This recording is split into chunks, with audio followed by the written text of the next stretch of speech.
Welcome back to Only Talk Sports. We talk sports every single day, or at least we try to. I'm your host, Jeffrey. Subscribe to the channel if you like sports content. Hit that notification bell so you never miss another video. Today, I did an interview with Isaac Schade of Locked on Tar Heels. We discussed North Carolina basketball, how good we think they possibly could be this upcoming season. North Carolina football, Drake Maye, is he going to be a Heisman contender? And so much more. Today on Only Talk Sports, we got an interview with Isaac Schade of Locked on Tar Heels.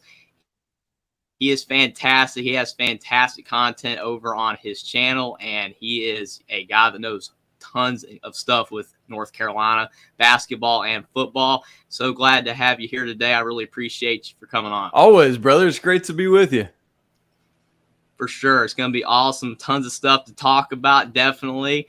And there's no other better person to have on than you for sure. So we got with North Carolina basketball. They were a team that a lot of people were expecting big things out of last year. They were supposed to be the preseason #1 team, had a great chance to win it all because they went all the way to the championship game the year before.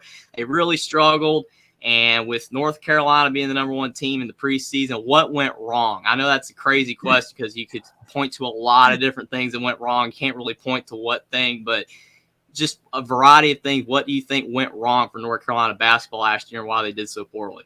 Yeah, I mean, you're right, Jeffrey. There's always going to be a million things that add up to it. But for me, I think I want to start by saying one of the problems is that there's always this assumption that you essentially put back together most of the same group and it's going to be the same types of results. And while it was most of the same type of group, anytime you adjust or switch anything, it's going to adjust things. And so one of the things is that people forget, like, North Carolina, up until that run 2 seasons ago, like the last third of the year, the first 2/3 of the year, they weren't that great either. And so it was like they put it together at the right time. A lot of that started to happen when 2 seasons ago, I should say, when Dawson Garcia got hurt and never really worked back into the mix. And then Brady Maye fully worked into the starting lineup. There was a couple things I've hammered on this a lot this past basketball season. There were a couple things that Brady Maye brought to the team that the 2022-23 Tar Heels just frankly didn't have. One of those was leadership and accountability. Brady Maye was always willing to call out his teammates in a healthy and appropriate way, to hold them to a higher standard, to say basically like, hey, we got to get our crap together here. And there really wasn't someone this past season with that level of vocal willingness to lead and take the reins to that kind of conflict way. That just wasn't Pete Nance. That's not really who Armando Bacot or RJ Davis are. And even Leaky Black, even though he was like the 5th-year senior who had been around, that's not really him either. He's more lead by example. The other thing that Brady Maye brought was this true floor stretching ability. One of the issues that the college basketball game has is spacing. Just there aren't as many great shooters as there are in NBA teams. I'm right in the midst right now of working with Locked On's NBA mock draft, for example. And one of the things we keep talking a lot about is, oh, well, that's going to be fine for him at the NBA level because there's such better spacing. North Carolina's spacing this past season was perhaps to me the biggest issue. Their lack of shooting allowed opposing defenses to close in on Armando Bacot and dare people to hit from the outside. And that choked off Armando Bacot's ability to operate in the best way he can. But also by clogging the lane in that way, it stopped guys from like RJ Davis and Caleb Love from being able to have the driving lanes they need. And a big part of that is because Caleb Love was highly inefficient as a shooter. Leaky Black was fine as a 3-point shooter, but he's not somebody that's going to stretch a defense. Neither was Pete Nance. And RJ Davis had a hurt shooting index finger for a lot of the year. And so his 3-point shot wasn't as reliable. And so to me, the two biggest issues I would point to were lack of leadership accountability and then floor spacing. And then probably as a third thing, if I had to go to it, would just be lack of role definition. One of the things that Hubert Davis hasn't really done much of in these first 2 years that Roy Williams did a lot of was work to find a very specific role, both for the starters and the guys coming off the bench, where you can really get into the rhythm of knowing, all right, I'm about to come in, I got 5 minutes and then I'm out, those kind of things. And I think that has hurt North Carolina's ability to really feel like they know who they are as a team last year. I mean, that sums it up very well for sure. I think to your point, looking at Hubert Davis, when you talk about like Roy Williams, the bench was always a key, like you said. And the bench this past season did not develop because North Carolina had some solid players that you could feel like they were going to improve, and they never did. I know Puff Johnson, he had some injuries. That was an issue. Pete Nance was hurt as well, had a back problem for a little bit of the year, so injuries definitely played a role. You mentioned the index finger of R.J. Davis, but Puff Johnson was a guy that if he would have developed and improved last year off the bench, he could have been that sixth guy. You look at someone like Seth Trimble, Dontrez Styles. None of these guys ever really got into a flow at all. They never got playing time. And I know, like you said, talking about that, bringing all the guys back from the team before isn't always going to work, especially if it's not like the entire team, because you talk about Pete Nance was not Brady Manick. Everybody expected Pete Nance to just be Brady Manick 2.0, and he wasn't, because Brady Manick was a fantastic three-point shooter. His size was a difference too. 6'10", how tall he was, could shoot three. Yes, Pete Nance was tall as well, but he just was not as efficient. There's things that he couldn't do that Brady Manick did. It just did not mesh together. Caleb Love, he wanted to be the guy. He wanted to be the hero so many times last year, and I don't blame him for doing that because he is a talented player. But he took such bad shots. And it's almost like that tournament run for North Carolina in a weird way almost hurt them because it made people believe Carolina was better than they actually were, to your point. And I think because, like you said, you're 100% correct. North Carolina was not a very good team the year before. They peaked late in the season. And then this past year, all the flaws that were showing up the year before when they weren't very good, they all came together again. And their season was pretty poor. But they had a talented team, but talent doesn't always equate to wins. You look at Texas A&M in football and went 5-7. Talent doesn't always equate to wins for sure. So it's crazy. But the next question for, Carolina basketball, Caleb Love's gone. And I know that people have conflicting opinions of whether that's good or bad because of the fact that he is a talented player. Some people love Caleb Love, wish he stayed. Other people think that Carolina will be better now that he's gone, especially with the new additions that they're bringing in. We'll definitely be talking about that as well.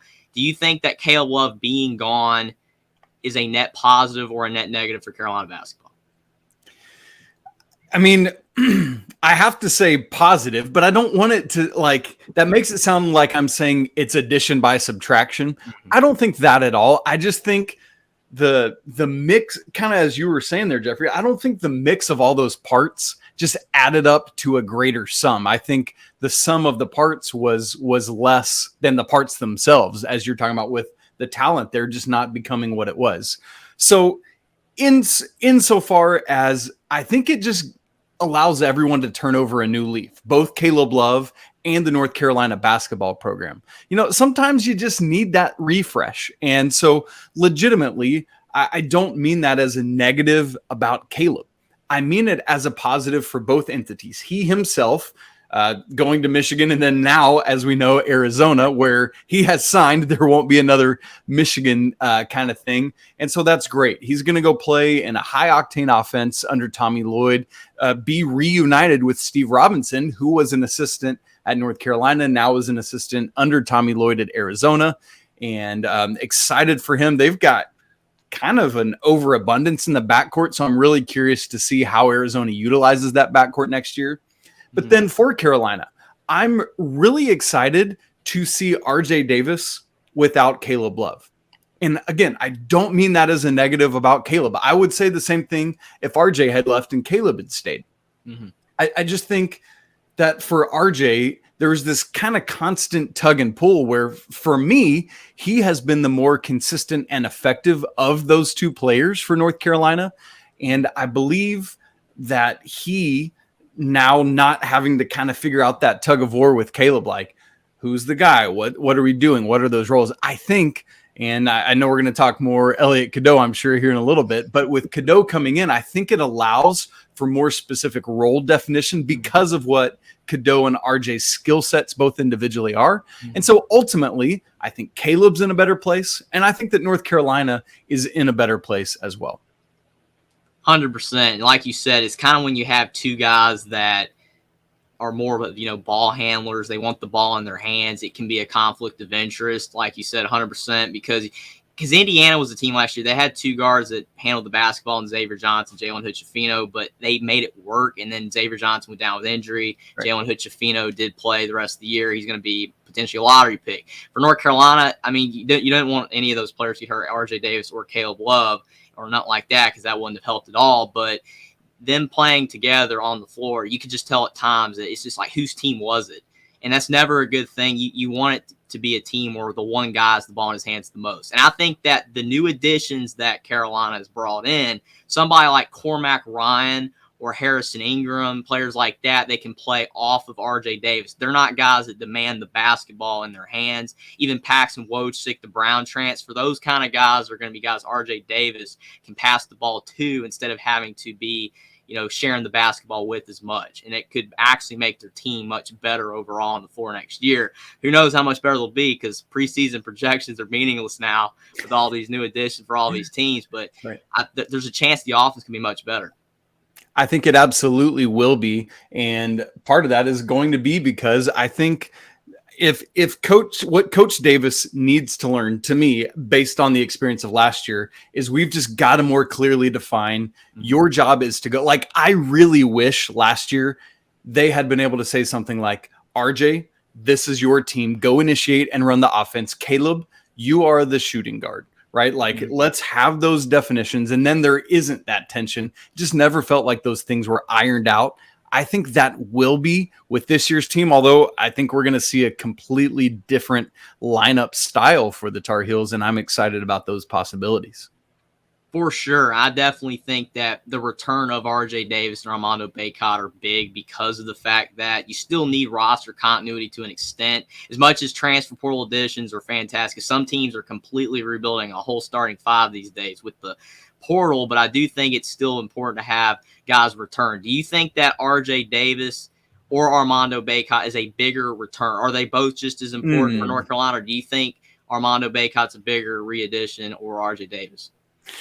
All of last year, I said that RJ Davis was the most important player for North Carolina, just because it's kind of like a pitcher is going to be more important than a right fielder a lot of times. A quarterback is going to be more important, that kind of thing. The guy that's got the ball in his hands the most is probably the most indispensable. That said, because of North Carolina's roster construction, where that front court, I think even still, the front court is depleted. Like, if Armando Bacot goes down with an injury for the season, this upcoming season, I think that would be more devastating than if RJ Davis went down with an injury this season. Now, in terms of what they can individually do, I think RJ still is the more important piece. But in terms of roster construction, as far as that goes, I think Armando is a more important return than is RJ. Because you take RJ out of the equation, and you've still got Elliot Cadeau, Simeon Wilcher, Paxton Wojcik, Cormac Ryan, Seth Trimble. If you take Armando Bacot out of the equation for next year, is Jalen Washington starting at the 5? Is Jalen Withers starting at the 5? Is Zayden High starting at the 5? I mean, High and Withers are both more like 4s, like power forwards that could play the 3. Whereas Washington, I think, is really your only other 5 right now that you would trust to play meaningful minutes. And so from that regard, I would say it's Armando more so than RJ for the upcoming roster. Yeah, I mean, I completely agree, because like the guard depth right now for North Carolina is insane. To your point, North Carolina just doesn't have a lot of players behind Bacot. I don't know if they have any scholarships left or not, where they can get another backup center or not, but it's kind of late in the game for that. But that would be a position that they could use for sure, because that's really their only weak spot. Every other position is loaded. Now on to Hubert Davis. You mentioned how Hubert Davis had some flaws potentially trying to get the roster to fit. And I know a lot of people have question marks on him. Is he a good coach? Is he a guy that is going to be the long-term coach for North Carolina, or are they going to have to move on to someone else? Do you think there's any pressure on Hubert Davis to win a lot this year? Like, not just make the tournament, but potentially, have him as a 5-6 seed or better, and maybe win a couple games in the tournament? Or if not, he could be almost on the way out. Is he that much on the hot seat right now? First off, Jeffrey, to answer your scholarship question, North Carolina has 2 left right now following Elliot Cadeau's reclassification. So there are possibilities there. As for Hubert Davis, I mean, there is always job pressure on a Division I head coach. So just pressure itself, absolutely. Hot seat pressure? No, I don't believe so. And here's why. When Bubba Cunningham, the athletic director, hired Hubert Davis, he did so knowing that his only head coaching experience really was with North Carolina's JV roster. And so you have to recognize as an athletic director, as, boosters, anyone else, hey, we are aligning ourselves with a very young coach. Now, he's not young himself, but in terms of coaching experience, yeah, absolutely he is. And so with that in mind, you've got to almost commit like, hey, listen, we're going to give this guy 3, 4, 5 years to get it figured out. And so that means I think North Carolina needs to take another jump this year. To your point, I think they need to make the tournament. They need to finish top 3 or 4 in the ACC. But Hubert Davis is recruiting at a very high level, both from the high school ranks and in the transfer portal. I think it would be arguable right now to say he's recruiting better from high school than the transfer portal, but there have been major successes in the portal. And so I would say that Coach Davis has, if this year is another year like the first 2, the majority of the first year and the entirety of year 2, then there becomes some pressure. But he's not getting fired after year 3 with another year like 1 and 2.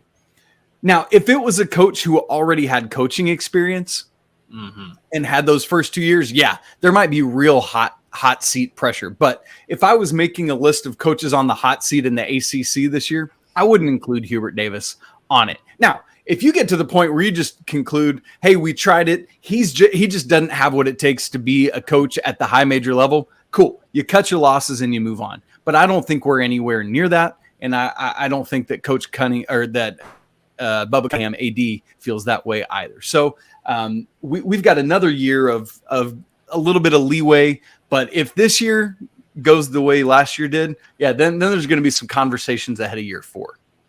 Yeah, I completely agree with that. I don't even think that there should be any hot seat argument either, hot seat talk. But we're in 2023 now, and coaches are getting fired so much quicker than they ever have before. The NBA, Doc Rivers got fired after 3 seasons. So, it's like, I know the NBA, college basketball, different things, and Hubert Davis is a special case because he's been on the Carolina sidelines for so long. Like you said, no previous head coaching experience for Doc Rivers, 2 decades, totally different situation. But now in the era that we're in, teams are just not as loyal to coaches if they just don't want to give them that time, because you can turn programs around so quickly now, I think, with the portal that It's like, if you don't do it in 3 years, you're not cutting the mustard. You're not actually going to get it done, which I don't know if that's fair or not, but that's just kind of what these teams it's the name are of the game. That's it's right. crazy. I don't think I could be a coach in today's age because, there's no patience. You're just not going to give a coach enough time anymore. Yeah. So but they get handsomely rewarded for it. So, there's well, it's not too bad to get fired, because then you get $10-15 million buyout. So, or if Jimbo Fisher gets fired, you get $90 million or something like that. So it's not too bad. Maybe I'll try to get a coaching job. Who knows? But I'd love a school to pay me to stay away. For sure. I think sometimes what the coaches do, they know they're going to get fired and they don't mind it. It's funny for sure. So talking about the portal additions that Carolina has gotten so far, which player do you think is the most important addition that they've gotten in the portal? Harrison Ingram is, to me, the most important. He is the most talented of the 4. For those who aren't aware, let me just rattle through them. We've already mentioned Paxton Wojcik from Brown. There's Cormac Ryan coming in from Notre Dame, Jalen Withers from Louisville, and then Harrison Ingram coming from Stanford, where he played under Jared Haas, a former assistant at North Carolina, just to connect all those dots. Harrison Ingram, coming out of high school, was far and away the most talented of these players. He was kind of expected to be a one and done, but has played 2 years at Stanford. I believe that a big reason for that is that at Stanford, he didn't have the level of talent around him that he would have at a place like North Carolina. And so he was forced to be the guy, he's kind of a point forward. So he's got a lot of playmaking capabilities.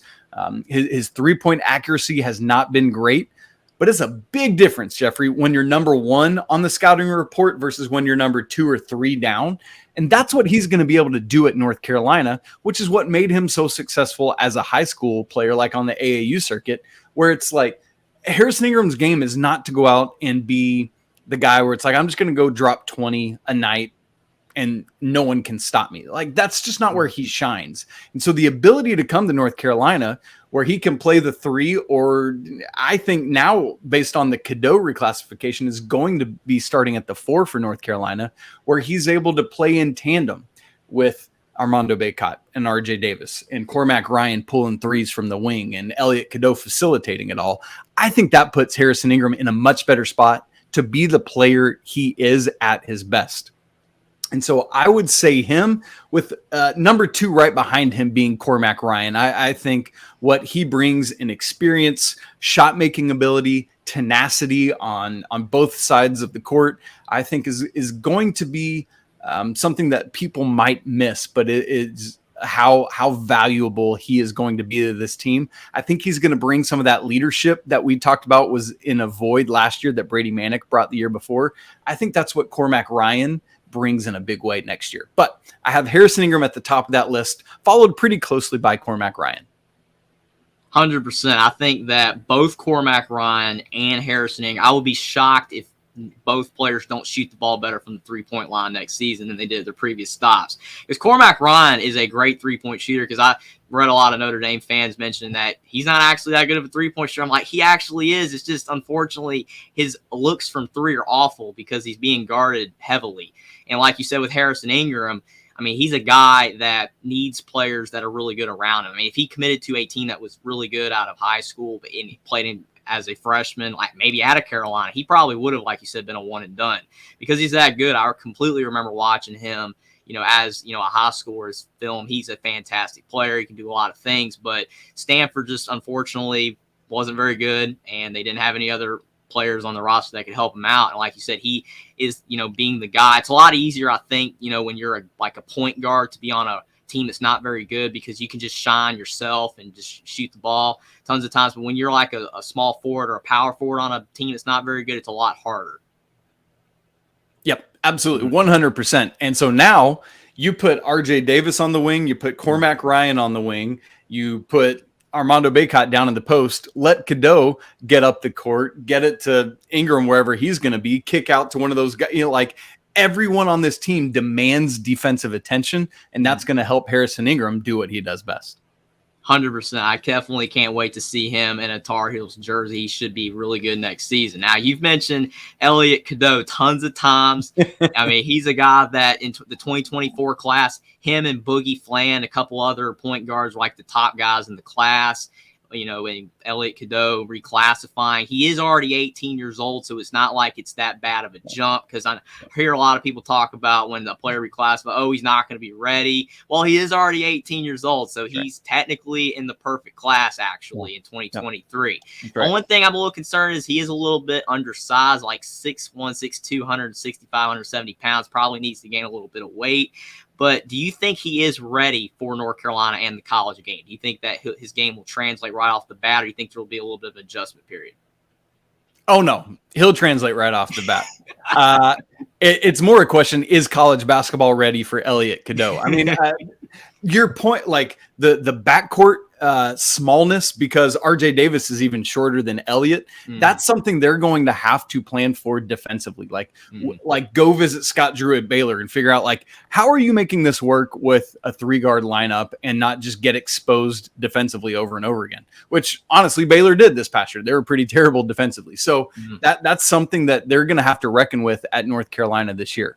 But Elliot Cadeau is going to transfer his game is going to transfer very well from the EYBL circuit, where he averaged just shy of 10 assists a game, straight into the D1 ranks. I mean, as soon as he reclassified, 247 still ranked him 12th in the class of 2023. Just by adding him, 247 Sports moved Carolina's class from 33rd to 13th in the class of 2023. Wow. What he does is it's kind of like rebounding. One of the things we look at for a player going from college to pros is that rebounding translates. And I think the same is true of assists. You can either see the floor or you can't. Mm-hmm. And he just has that uncanny ability to get the ball to the right guy at the right spot at the right time that just some people don't have. And so it's going to be an easy answer. It's going to be a cliche thing to say, but legitimately, Carolina has not seen this type of playmaking vision and ability and offensive initiation since Kendall Marshall, since Ed Cota. That's the level we're talking about with what his playmaking capability truly is. Yeah, Kendall Marshall, I remember him. He's a guy that I was really hoping would have an NBA career because he was a fantastic passer. And when you're mentioning Elliot Cato, with Kendall Marshall in the same breath, that's fantastic because he was a great player. And I mean, players like that, even when they're not elite scorers, when they just pass the ball, set up the team at a high level, it makes a basketball team so much better. That's why there's no I on team. You got to be able to facilitate to your teammates. So I guess it's safe to say it's looking like North Carolina basketball should be better this year. Again, cannot say for sure. You just never know. But they definitely look like a potentially deeper team. On paper, all the talent that's right. That's right. Should be better. Yep, and I think with Cadeau, to me, he's a more athletic version of Kendall Marshall. I mean, I think that's an incredible thing. All you need to do is look at his very last EYBL game at that last Memphis session before he committed to North Carolina on Tuesday. 29 points, 15 assists. That's his last high school game ever. You love it. Yeah, that's fantastic. Should definitely translate for sure. So, got a couple of football questions. Carolina football, again, not as important as Carolina basketball to a lot of fans, but still very important. They get a lot of fans there. Mac Brown's trying to get them, to have a lot of success. They're recruiting really well, a lot better than they were before, having a lot of success, but they definitely underperformed last year.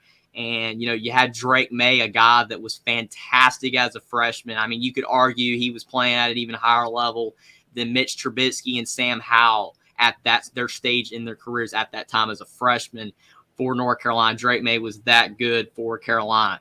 Do you think that looking at Carolina's roster on paper in football, their offense and their defense, should they be better than they were this past year? Well, here's the thing. Mm-hmm. The defense has to be because literally there's nowhere to go but up. No, I legitimately think the defense will be better. The two question marks on the defensive side of the football, like if you look at the three position groups, the line, the linebackers, and the secondary, the linebackers were already in place. Like those guys, Gray, Power Echo, they just got it. They know what they're doing. And the only issue is depth if one of those guys get hurt. So that's what you're looking at there. The problem was in front of them and behind them. And so Dre Bly was let go over the offseason. And so Carolina's really working on changing that secondary around, figuring out what they need to do. I think they found some young pieces toward the end of last year that can help there. We'll find out as we get into this season. Had several transfers out of the secondary as well. I think that's telling, perhaps in a good way. And then the defensive line, same kind of thing, nowhere to go but up. So you look at that. Now, Carolina last year was having to try to just beat teams by outscoring them with Drake Maye. That, you can sometimes do that, but they couldn't always do that. So the defense, I think, just needs to be like one touchdown better than last year per game, right? Like if they can do that, then they'll be in good shape. I have thought a lot about this offseason.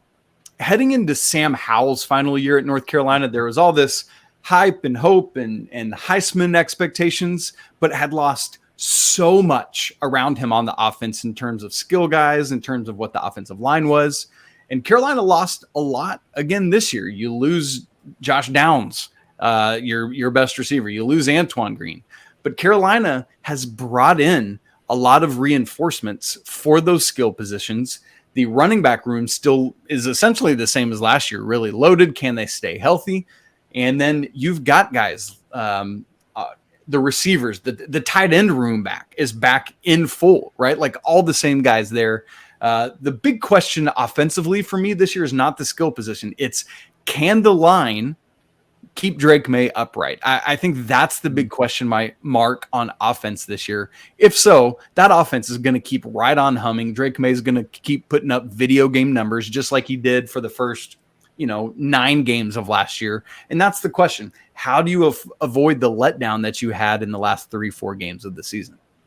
Yeah, it's crazy. You talk about Drake Maye and the way he played the first 9 weeks of the season. He was fantastic, like you said. I mean, he was even on the fringe of Heisman discussion. I mean, I was saying he should already be in the Heisman discussion, how well he was playing. You're talking about all these quarterbacks, and Drake Maye's stats were even better. But, I mean, he was playing at such a high level. And then that Georgia Tech game happened. He threw that touchdown pass to Josh Downs. He dropped it in the end zone, and things just kind of started to trail in the wrong direction. And then he wasn't playing at his high of a level. The whole team wasn't playing at his high of a level. But I think Drake Maye will be fine because he is such a great player. I mean, he can run, he can throw. He does everything so well. Do you think that he can legitimately be a Heisman contender this season? Yes. I don't think there's any like there's always surprises, guys that'll come out, but Drake Maye, because of his size, his skill set, the things that NFL scouts love to see. We've talked about basketball so much, that's where my brain is. That NFL scouts love to see, that I just think it's so repeatable. I know a lot of people are talking about Caleb Williams at USC as like the guy, the surefire best quarterback in FBS this year. I'm not so sure that's true. I think Drake Maye legitimately is right there with him, probably along with, there's a couple other, like Bo Nix, right? Like Oregon's just going to keep humming always. And I loved watching that matchup last year in the bowl game. But yes, I think there's anything we learned from Sam Howell's last year about North Carolina and their football team.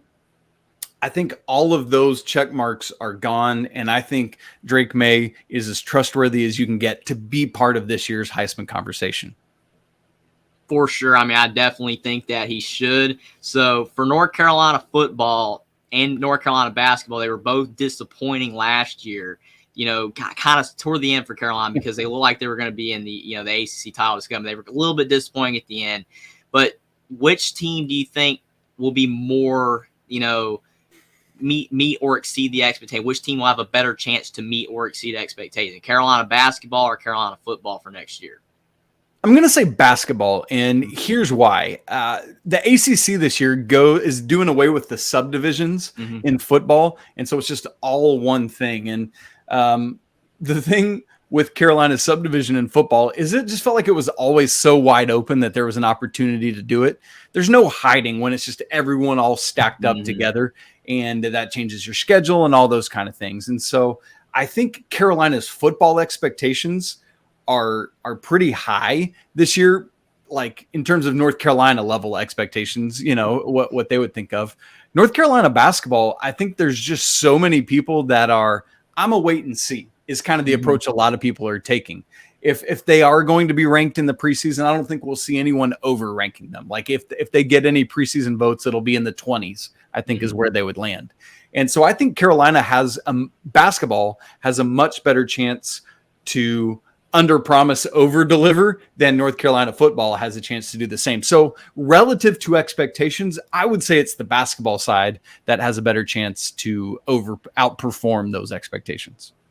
Yeah, that makes sense. I mean, because like you said, when you talk about the football team, I mean, they're already kind of expected to be pretty good, whereas with the basketball, you're just not sure. And plus, Carolina basketball, I mean, with the talent they have, they could be a fantastic team. That could is definitely an asterisk, but still with Carolina basketball, with the amount of talent they have, they could be a team that barely makes a tournament or a really good basketball team next year. It should be definitely interesting for sure. I'm looking forward to Carolina basketball and Carolina football next year. Both teams look like they're going to be pretty solid. Are there any other sports teams with North Carolina that are looking really good for next season? Some of the smaller sports, anything like that? Yeah, that's one of the neat things about getting to cover North Carolina athletics is they have so many varsity teams that compete at a high level. I mean, the UNC women's soccer team is one of the most dominant entities in sports in recent memory. They're not consistently at that same level because everyone else is kind of catching up now.